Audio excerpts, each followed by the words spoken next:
اونٹوں کی طرح، لوگ ان 100 اونٹوں کی طرح، بڑا گلا کھڑا، دور سے دیکھو تو لگتا بڑا شاندار ایک سسٹم، بڑے بڑے اونٹ ہیں، بڑی جائیداد ہے، مگر ان 100 اونٹوں میں ایک بھی سواری کے قابل ہے۔ فرمایا لوگوں کا یہ حال ہو گیا ہے کہ 100 اونٹوں کی طرح ہیں جن میں ایک بھی، تخصیص کو نہیں فرمائی، میں بھی کیا آپ بھی گئے، جن میں ایک بھی سواری کے قابل نہیں ہے۔ یعنی یہ حال ہو گیا ہے ہمارے، یعنی اللہ کے نزدیک۔ وجہ کیا ہے آپ؟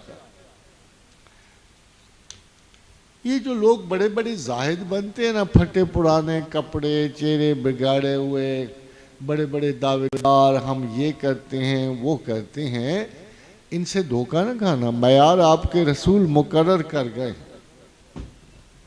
فرمایا زہد جو ہے جھوٹا موٹا کھانے، میلے کپڑے پہننے اور اپنے آپ کو بخل کی زد میں رکھنے میں نہیں ہے۔ زہد یہ ہے کہ اپنی امید مختصر رکھو۔ زہد یہ ہے کہ امید مختصر رکھو، لمبے خواب نہ پالو۔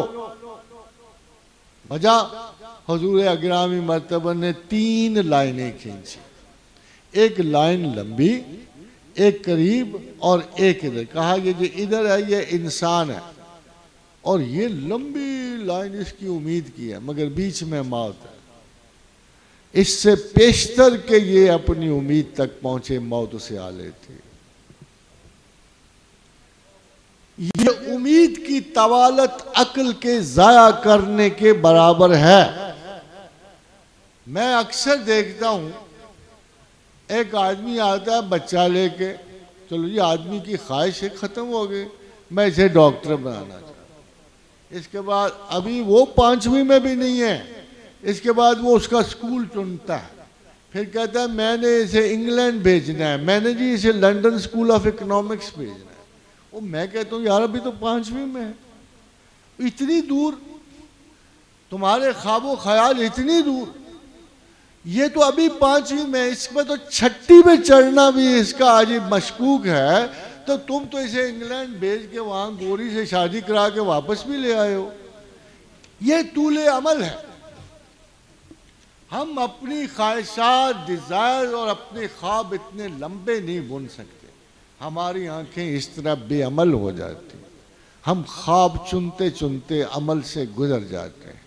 رسول اکرم صلی اللہ علیہ وسلم نے فرمایا کہ اگر تم اچھے ہو تو زہد اور عبادت اور اللہ سے ڈرنے کا مطلب یہ ہے کہ اپنی امید مختصر رکھو، اتنی لمبی امیدیں مت باندھو۔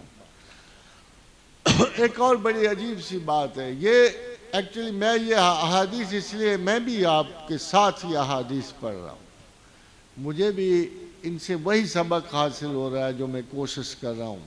اگرچہ مسجد نہیں ہے مگر یہاں اب زیادہ آسانی سے پڑھ سیکھ سکتے ہیں۔ مسجدوں میں ملا کا خوف ہی نہیں چھوڑتا، پڑھیں گے ہم لوگ۔ تو حضرت یہ ذرا کچھ معیار سنیے گا کہ اللہ کے نزدیک رسول اکرم صلی اللہ علیہ وسلم نے کیا معیار پیش کیے۔ حضرت عبداللہ بن شداد رضی اللہ تعالی عنہ نے فرمایا کہ بنی عذرا کے 3 افراد جو ہیں رسول اللہ صلی اللہ علیہ وسلم کے پاس آئے، تو آپ نے فرمایا ان کا بندوبست کون کرے گا؟ یہ مہمان آئے ہیں۔ حضرت طلحہ نے کہا ہم کریں گے۔ آپ نے ان کو مہمان ٹھہرایا۔ پھر نبی کریم صلی اللہ علیہ وسلم کے ساتھ لشکر میں پہلے ایک صاحب گئے، شہید ہو گئے۔ تھوڑے عرصے کے بعد پھر ایک لشکر گیا، دوسرے شہید ہو گئے۔ تیسرے گھر پہ رہے اور بستر پہ مر گئے۔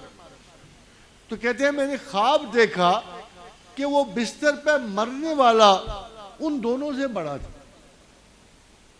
فرمایا میرے دل میں کھٹک پڑ گیا کہ یہ کیا، ہم نے تو شہید کا بڑا مقام سنا تھا، جو جنگ و جدل میں گیا اس کا بڑا مقام سنا تھا، جو اللہ کی راہ میں مرا اس کا بڑا مقام، یہ بستر والا کیسے معزز ہو؟ تو کہنے لگے میں رہا نہیں، میں نے رسول اکرم صلی اللہ علیہ وسلم سے پوچھا کہ یا رسول اللہ یہ کیا مسئلہ ہے؟ تو پوچھا کہ تمہیں کیا چیز ناپسند آئی؟ کہ اگر وہ بستر پہ پڑا پڑا ان 2 شہداء سے آگے نکل گیا تو تمہیں کیا بات ناپسند فرمائی؟ جبکہ سنیے ذرا غور سے، فرمایا جبکہ اللہ تعالیٰ کے نزدیک اس سے افضل کوئی نہیں جس کو اسلام میں زیادہ عمر دی جائے اور اس کی تسبیح، تکبیر اور تحلیل کے باعث اس کا ثواب ان سے بھی بڑھ گیا۔ جس کو زیادہ عمر ملے اور وہ زیادہ عمر خدا کی تسبیح و تکبیر و تحلیل میں بسر کرے تو اس کا مقام ان سے بھی بڑھ گیا جو اللہ کی راہ میں شہید ہوئے۔